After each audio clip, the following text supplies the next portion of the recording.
All right, a big rally on Wall Street today after losing more than 500 points over the last couple of trading days. Now appreciably making that back and then some, back over 9,000. And this on a day we were told consumer confidence is the worst it has ever been.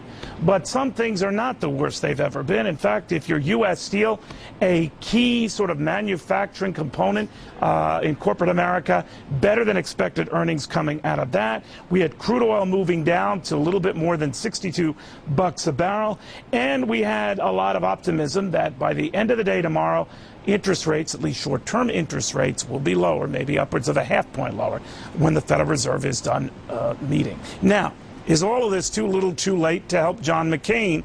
It depends on how you're looking at it. My next guest says there is the distinct possibility that John McCain could benefit from all of this in some of the close states. Not enough to win the popular vote, but maybe the electoral vote. Pollster Tyler Harber joining me now. Tyler, explain this phenomenon.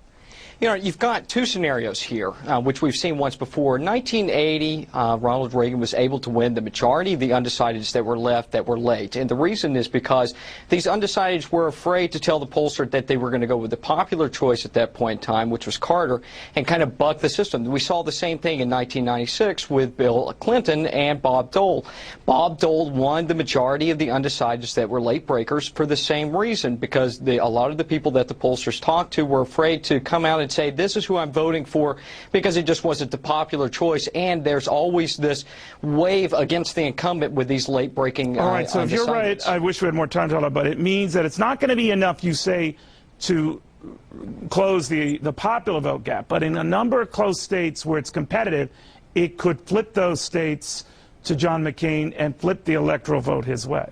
Absolutely. It may be a little far-fetched, but he has to win the 18 states that he's ahead in. He has to win the 7 states that Obama is ahead but less than 50% in.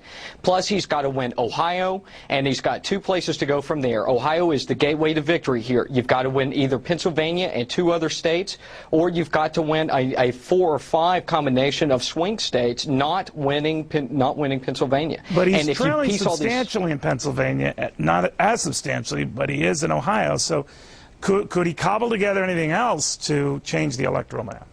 Sure. I mean, the only pathway to victory here is through Ohio. Ohio, you either got to go to Pennsylvania, or you've got to start piecing together some of your western states, like your Nevada, like your Wyoming, like a number of your swing states there, or you've got to pick up places like Virginia, where he's also trailing a little bit. But there is a combination there, and this isn't quite lost yet. But that's what the campaigns are really focusing on. That would be weird if that happened again. It would not go down well on either side. That's true. Tyler Harber, thank you very much. Thank you.